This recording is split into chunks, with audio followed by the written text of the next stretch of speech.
il est vrai qu'on nous a dit qu'au dernier Conseil des ministres, il a été adopté certains projets de loi, dont celui du fait que le statut de chef de famille au Gabon soit remis en cause.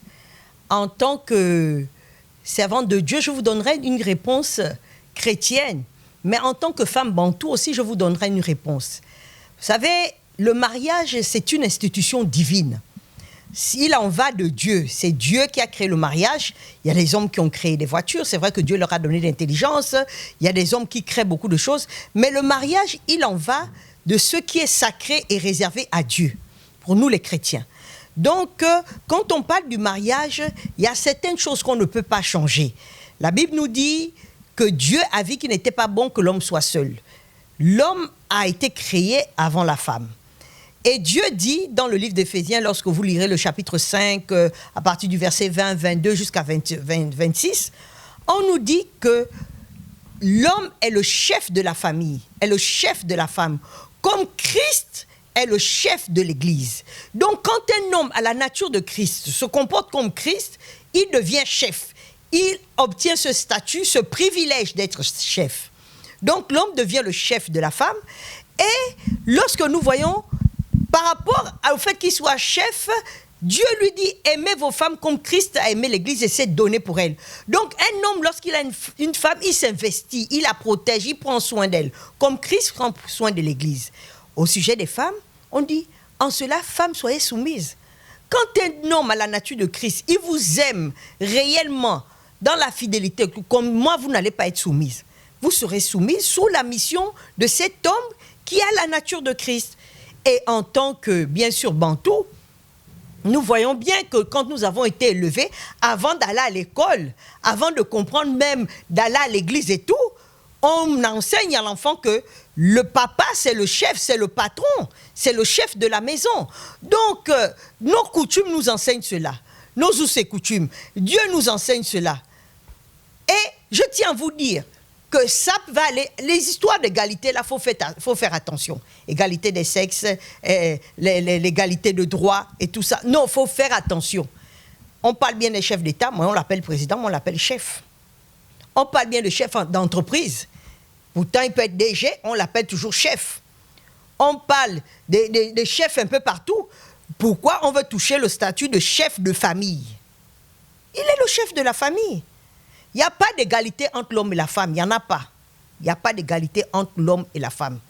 Dieu ne reconnaît pas ça. Et nous, en tant que chrétiens, nous nous accordons. Et je crois que dans d'autres religions, ça doit être la même chose. Dans d'autres religions, l'homme reste le chef. La femme vient pour aider, comme quand il ne peut pas, ou apporter sa contrepartie. Parce que la femme, elle élève les enfants, elle prépare, elle s'occupe de la maison. Tout ça, c'est un travail. C'est un travail que la femme fait. Alors, si elle peut apporter sa contrepartie. Moi, vous savez, lorsqu'on prend des lois, il y a certaines choses dont on a besoin de faire un référendum, demander ce qui se passe. Les femmes qui sont élevées en dignité, elles peuvent se permettre de prendre soin de leur maison. Elles ont un travail, elles ont un bon salaire, et elles sont bien. D'autres prennent même, pour ne pas être belliqueuses, d'autres même ont plus d'argent que leur mari. Mais cela n'enlève pas que le mari, c'est le chef. Mais quand vous dites à l'homme qu'à partir d'aujourd'hui, ou au peuple gabonais qu'à partir d'aujourd'hui, c'est 50-50. Attention! Une femme qui ne travaille pas, on va lui dire 50-50. Le mari va lui dire, la bouteille de gaz, c'est 6 000. Il faut amener peut-être 3 000 francs. L'enfant, à l'école, c'est 25 000. Il faut amener peut-être 12 500 pour payer ta part. Parce qu'on est là dans l'égalité. Le courant, c'est 50 000. Il faut peut-être 25 000.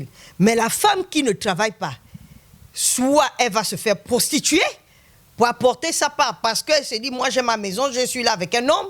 Elle va là embêter les parents, elle va là embêter le frère, la soeur. Ou bien elle va perdre son ménage. C'est l'anarchie.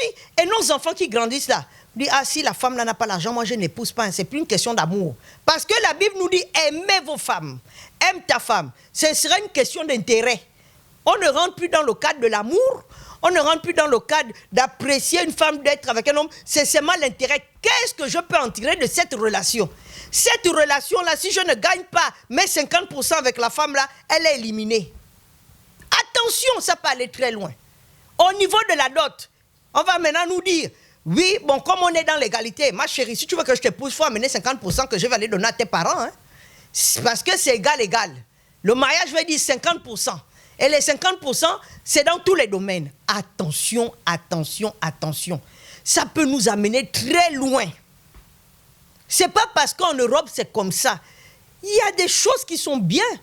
Il y a des lois qui sont bien pour sécuriser les femmes, mais il y a des lois, cette loi nous expose. Cette loi-là fera en sorte que nous ayons des problèmes dans les foyers. Déjà, il y en a beaucoup. Il y aura des problèmes dans les foyers. 50-50. Attention. Attention, attention, attention. Oh, le lieu du couple incombe au mari. Oui. Mais un mari qui aime sa femme, il va dire, chérie, j'ai trouvé une maison là-bas, allons voir. Parce que quand il y a l'amour, il y a le respect. Donc, qu'est-ce que ça fait que l'homme choisisse? Si ça ne veut pas, la femme va dire, je ne veux pas, on va changer. Oh non, si on n'est pas d'accord. Mais on se met d'accord. Quand on est ensemble, on se mettra toujours d'accord. Il y a certaines choses qu'on n'a pas besoin d'écrire. Ça se fait naturellement. Naturellement. Naturellement. Donc, vraiment, j'exhorte nos dirigeants à revoir ces choses. Nous sommes en train d'attaquer le socle de la famille quand on parle du mariage. Et quand la famille n'est pas forte, l'État n'est pas fort.